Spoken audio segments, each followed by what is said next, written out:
எல்லாருக்கும் வணக்கம். இன்றைக்கு மார்கழி 16ஆம் நாள் திருப்பாவை பாடல் 16 பார்க்கலாம்.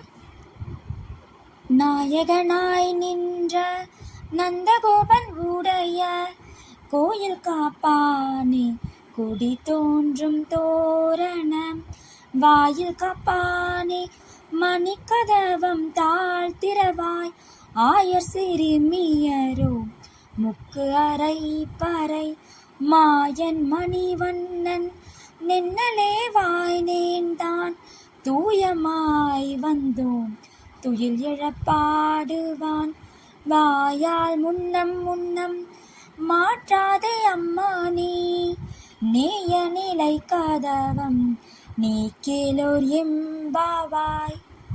இப்போ பாடலுடைய பொருள் பார்க்கலாம்.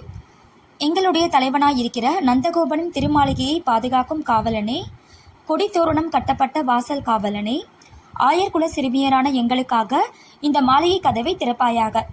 மாய செயல்கள் செய்பவனும் கரிய நிறத்தவனுமான கண்ணன் எங்களுக்கு ஒளி எழுப்பும் பறை தருவதாக நேற்றே சொல்லியிருக்கிறான்.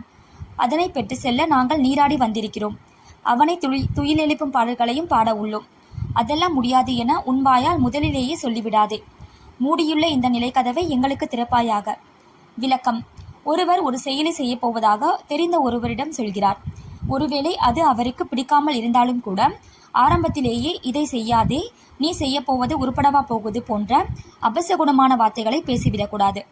அப்படியா என்று ஆரம்பித்து செய்யப்போகும் பணியை பற்றி முழுமையாக தெரிந்து கொண்டு அதன் பின் இப்படி செய்தால் நன்றாக இருக்குமே என்று சாந்தமாக அறிவுரை சொல்லலாம்.